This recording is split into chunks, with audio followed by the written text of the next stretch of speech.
Assalamualaikum Assalamualaikum warahmatullahi wabarakatuh. Nama saya Kansa Hugo Agustian dari mata kuliah DTI atau Data Teknologi Informasi. Di sini saya akan memberikan dan sudah meringkas konfigurasi komputer dan troubleshoot proses. Di sini saya akan menjelaskan beberapa hal yang bisa dipahami di dalam komponen komputer itu ada apa saja. Oke. Motherboard upgrade. Ada beberapa alasan kenapa motherboard tuh harus diperbarui. Paling tidak setiap penggunanya bisa merasakan kapan ada part-part atau hal yang harus diganti di motherboard tersebut.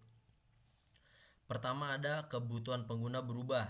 Ada beberapa pengguna yang merubah-rubah part-part komputer dikarenakan ada beberapa alasan yang dapat mereka kasih, seperti kebutuhan dalam bermain game, kemudian ada bagian pemrograman, ada bagian coding, ada video editing dan lain-lain. Itu membuat dan memberikan beberapa alasan kenapa beberapa pengguna tuh pasti membuat perangkat komputer tuh harus diperbarui. Kemudian ada perangkat lunak baru membutuhkan hardware yang lebih kuat. Ada beberapa yang bisa kita pahami di sini. Ada beberapa software itu yang membutuhkan hardware lebih kuat dengan membutuhkan seperti motherboard yang lebih baru atau ya RAM yang lebih besar dan sebagainya. Itu masih banyak yang bisa dicari.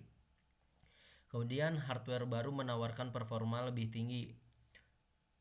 Berdasarkan pengalaman saya, motherboard yang bagus memang menawarkan performa lebih tinggi karena mengikuti keperluan penggunanya.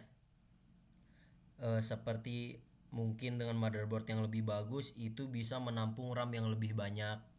Kemudian itu kompatibel dengan graphic card yang terbaru.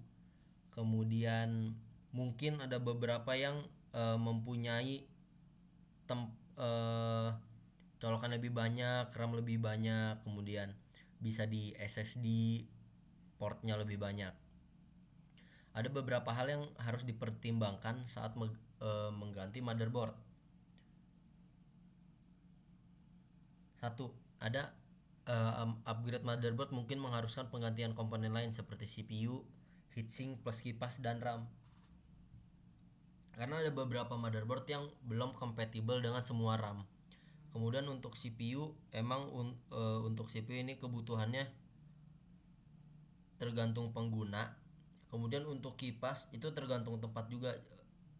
Dengan kebutuhan kipas yang lebih banyak, performa motherboard, performa PC pun jauh lebih bagus daripada PC yang memiliki motherboard sedikit.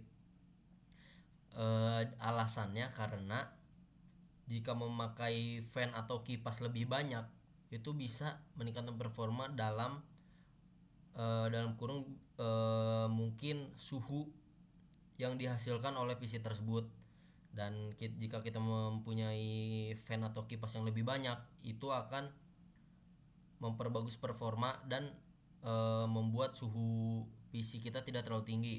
Dan RAM, semakin tinggi RAM ya performa lebih bagus. Kemudian motherboard baru harus sesuai dengan casing lama dan didukung oleh catu daya atau power supply. Setiap kebutuhan dari motherboard memang membutuhkan supply tersendiri, seperti ada yang untuk bermain game dengan rata-rata kebutuhan di power supply-nya yaitu 300 sampai 500 watt. Mungkin kebutuhan yang lebih besar lagi mungkin lebih banyak. Kemudian langkah-langkah upgrade motherboard. 1. Jika CPU dan heatsink lama masih digunakan, pindahkan ke motherboard baru sebelum memasang casing, ya untuk mempermudah semuanya, seperti memasang kipas, memasang RAM baru dan lain-lain, memasang graphic card. Kemudian yang kedua, selalu gunakan alas anti statik dan pelindung, sarung tangan atau gelang anti statik. Yang ketiga, jika motherboard memerlukan CPU dan RAM baru, pasang dulu sebelum instalasi. Karena CPU itu harus dipasang di paling bawah di bagian motherboardnya, yang harus dipasangin thermal pass agar si motherboard tidak terlalu panas. Walaupun sudah kebantu oleh fan, tapi tanpa thermal pass itu akan membuat motherboard jauh lebih panas daripada tidak pakai daripada yang memakai thermal pass. Pasti jauh lebih panas yang tidak memakai. Bersihkan thermal compound lama dari CPU dan heatsink, lalu oleskan baru sebelum dipasang. Seperti yang saya bilang tadi, thermal pass salah satu komponen penting yang harus kita apply sebelum kita memasang CPU. Kemudian slide selanjutnya, di sini ada langkah-langkah untuk upgrade motherboard. Persiapan pertama itu catat atau foto semua koneksi komponen ke motherboard sebelum dibongkar untuk panduan perakitan ulang. Karena itu akan memudahkan kita. Karena sebagian orang ada yang dapat melepas dan membongkar motherboard tetapi mereka lupa pada saat perakitan ulang.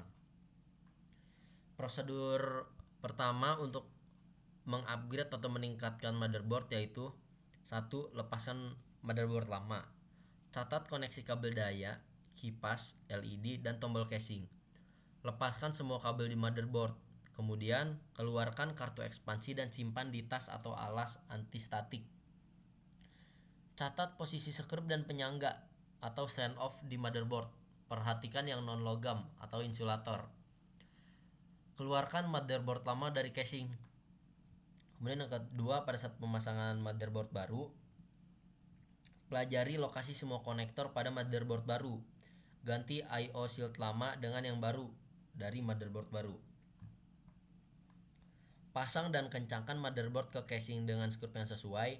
Jangan paksa skrup jika tidak pas, karena ya betul dapat merusak lubang dan menyebabkan korsleting. Seperti ya kalau pemaksaan mungkin bisa patah atau banyak yang kemungkinan yang akan terjadi lagi. Kemudian hubungkan semua kabel daya, ada power supply, ada kipas, ada panel depan, ada dan lain-lain.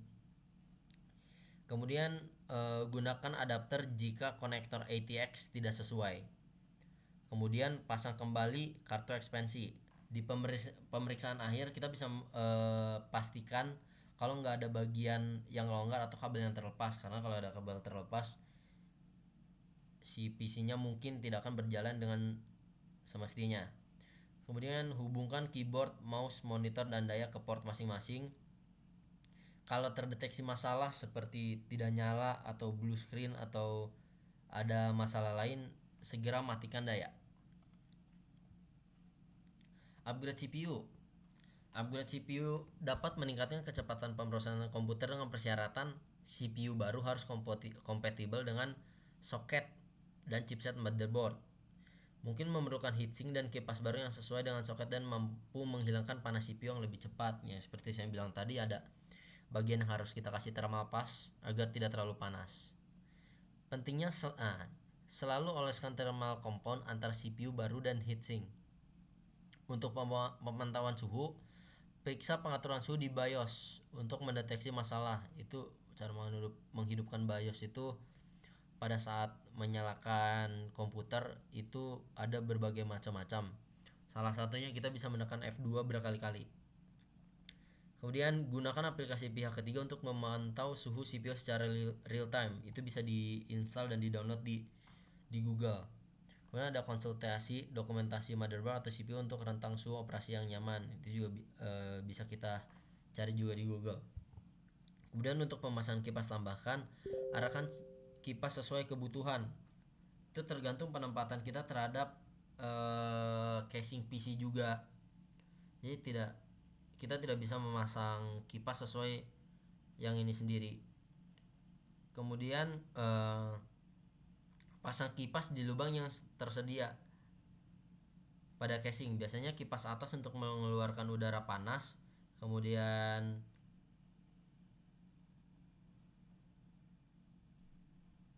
kipas bawah untuk menarik udara masuk.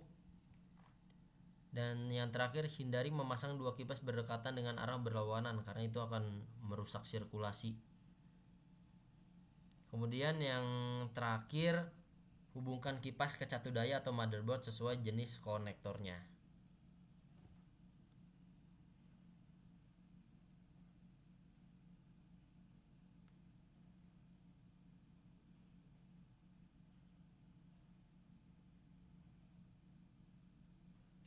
Kemudian untuk slide selanjutnya,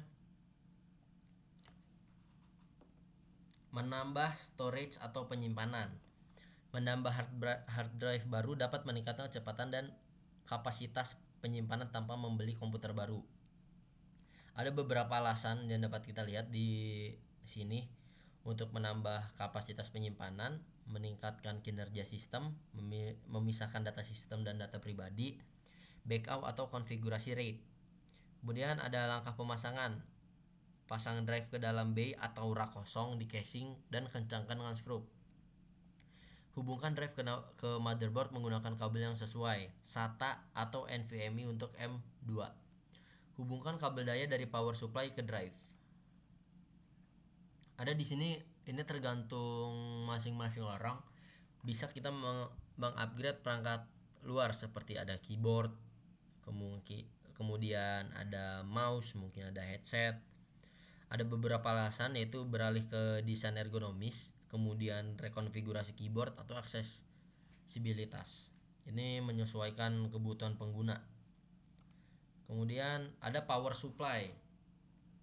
Upgrade hardware komputer biasanya mengubah kebutuhan daya, sehingga mungkin perlu mengganti power supply. Gunakan kalkulator daya atau power supply wattage calculator untuk menilai kebutuhan. Konfigurasi daya ganda. Yang pertama, ada beberapa sistem, biasanya server mendukung dua power supply sebagai cadangan jika satunya gagal atau mati. Kemudian memerlukan motherboard khusus untuk dan mendukung hot swappable unit yang rusak yang dapat diganti tanpa mematikan komputer. Kemudian yang terakhir, konfigurasi ini jarang ditemukan di komputer desktop karena beberapa biasanya dipakai untuk server. Sekian dari saya untuk penjelasannya computer configuration. Assalamualaikum warahmatullahi wabarakatuh.